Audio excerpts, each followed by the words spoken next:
What's up, guys, and welcome back to the channel. We're in Junction City, South Dakota. We had a video for last night and it wouldn't upload, and we tried again today and it kept getting to like 20 or 30% and it would reset to 0. So I don't know if that was an issue with YouTube or if that was just for whatever reason the file was corrupted on my phone. I don't know. So if you're seeing this, it was my phone. And if you're not seeing this, well, it doesn't matter because you're not seeing it. So we were in Columbus, Nebraska last night. We had just picked up that boat, and as you saw on Instagram, it was kind of missing a little piece. I think DOT might have had a problem with that. So there was a pilot 6 miles down the road, able to get to it via all back roads, staying off the interstate.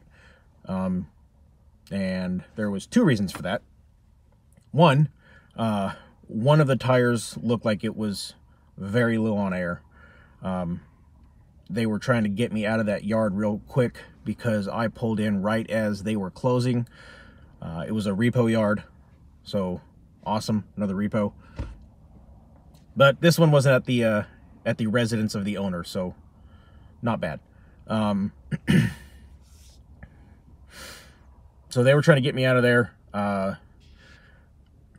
So I didn't have time to get out all my tools, set up the torque wrench, check all the lug nuts, all that stuff.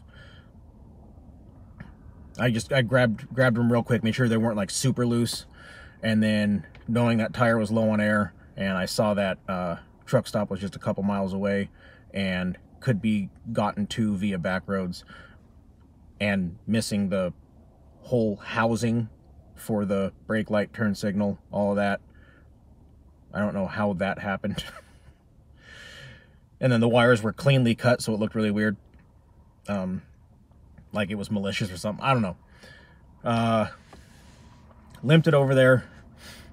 Managed to find a light that had the same mounting bracketry as the light that was missing. Was definitely not the same light, but it mounted the same. So nabbed that, wired it up, mounted it, everything worked, had all my lights. Aired up that one tire, which was at 20 pounds. And the other 3 were also low to varying degrees, but not that bad. So got them all aired up, checked all the lug nuts, made sure they were tight, and we took off. Made it to Columbus, Nebraska.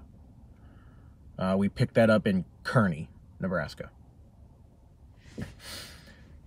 Slept at Columbus and took off this morning. Got up to Fargo, North Dakota. Dropped the boat off at the auction house up there, and now we are on our way to Creston. I think it's Creston, Iowa. Stopped in Junction City, South Dakota for the night just because I ran out of hours. So tomorrow we're gonna go grab this unit and should be able to deliver it as well tomorrow.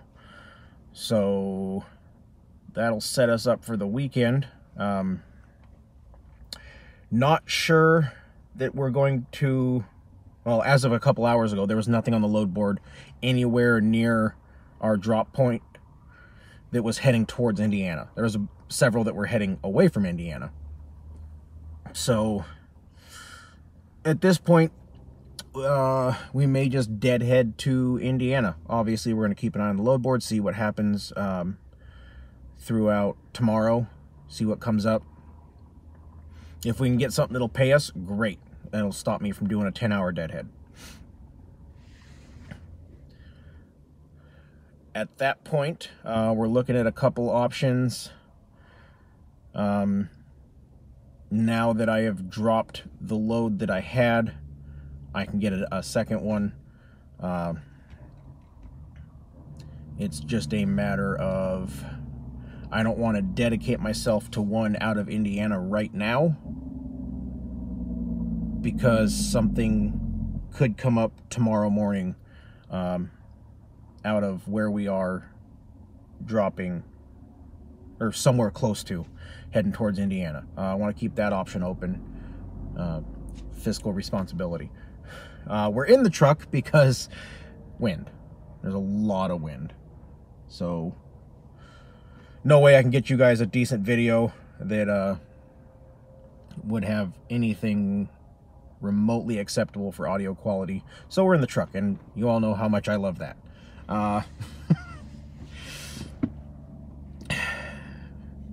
The moral of the story is always do your pre-trip. I mean, yeah, you know, a whole missing brake light housing, pretty easy to notice. But I carry a tire pressure gauge, and I always check the tires on the units I grab. I've had, counting this boat that I just dropped, 3 or 4 that had low tire.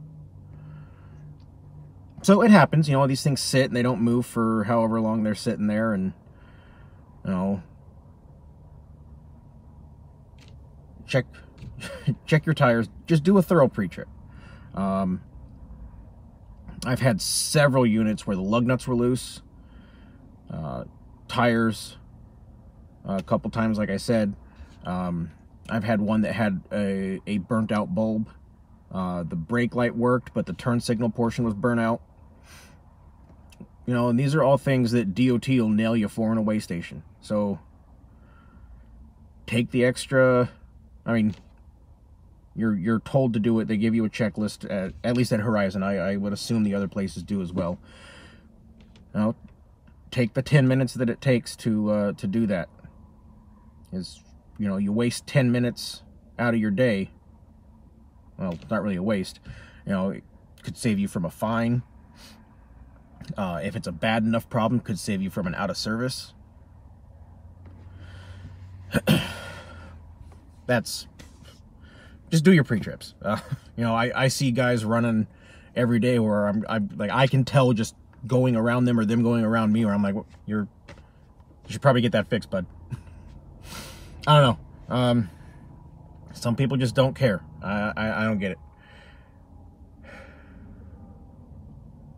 Anyway, that's pretty well the extent of this video. Did want to touch on something, though. I have said this before, not sure it was real clear. The reason I don't give you guys my bottom line is everyone's expenses are different. You know, I've got the comments, I've got the emails like, hey, well, how much you actually taking home? What I take home doesn't matter, because I've got a truck payment that's potentially higher than most. You know, it depends how much you put down and what truck you got and whatnot. You know, I put a good chunk down on mine, so it's not terrible. But everyone's truck payment's going to be different. Everyone's insurance rate is going to be different. You know, everyone's maintenance cost is going to be different. I'm under warranty, so anything that's seriously broken gets repaired for free. But I got their 150,000 mile, some sort of commercial warranty that they do. I don't remember the details. It was late at night when I went in there and signed all the paperwork for the truck. But essentially, it was along the lines of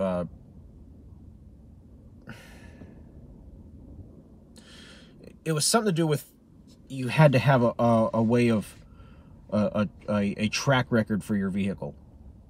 You know, it wasn't like I could go buy oil and filter and save the receipt and say, see, look, I did my oil change. They had to actually document that it was done at a shop. So out of convenience, I always go to that dealership where I got it, which means I pay more for an oil change, but I got a 150,000 mile warranty. So for me, it was worth taking that added expense. So everyone's maintenance costs are going to be different. I give you guys the information that you can figure out what you can make. Telling you what I take home does nothing for you, because, like I said, your expenses are going to be different than mine. All of your permits and tolls and all of that are reimbursed. The RV wash fees, those are reimbursed. So there's no, as far as the job itself, there's no out-of-pocket expense except for fuel. And that's going to be different. You know, Cummins versus Power Stroke versus Duramax. What rear end do you have? What weight rating are you? 3/4, 1 ton, 10.5, you know, whatever. Everyone's MPG is going to be different. So telling you what mine is, again, is pointless.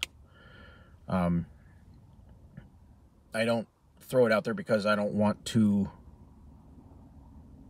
add more information and make it more confusing. You know, I grossed this much, but I took home this much because this, and this expense. I grossed this much.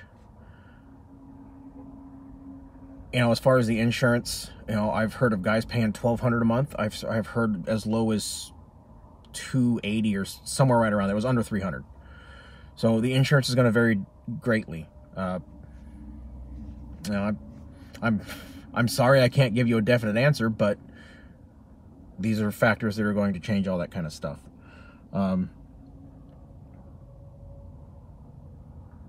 So yeah, it's not that I'm trying to hide anything or make this job sound better than it is. I mean, yeah, there is overhead. You know, I personally,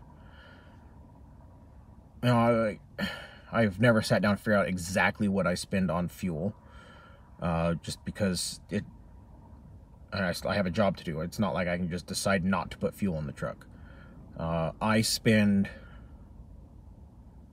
around $800 to $1,000 a week in fuel. But again, that's going to vary for everyone. So like, that's kind of what I'm getting at, is I'm not trying to make this job sound better. I'm not trying to hide anything. I don't see a point in giving you guys, you know, every little detail, because they're going to change for everyone. And I know I've said that before. I just wanted to really thoroughly cover it because I get that question a lot.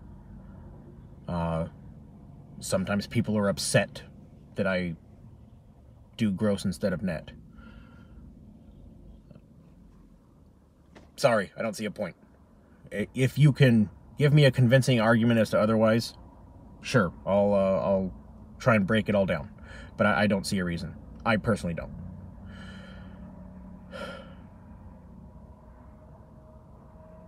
Anyway, that being said, friendly reminder, this is a channel for everyone to come together, and hopefully I can share some knowledge with you. Maybe some of you guys have been out here doing this forever, can share some stuff with me. I know I've learned. You guys have seen on the videos, Chris has taught me a lot. I've had a couple of you hit me up in the comments or emails with things that I was not aware of. You know, I'm not an expert. I have not been a trucker my whole life. I've been doing this for less than a year. I don't know. This channel was put together to be a positive place for RV transport because I didn't see any of that anywhere else. Is it the best job in the world? No. But it's definitely not a bad one. And I wanted to put a positive light on what I find to be personally a very rewarding job. So this is a place for all of us to get together and learn off each other and be happy. Not going to deal with a bunch of drama or trolls, if you will. Have no problem blocking and banning people for that. I don't want to. but I'm also not going to let this channel devolve into that. So, now we've got all that out of the way. As always, I wish those of you out on the roads fair winds and following seas. Take care and have a great day.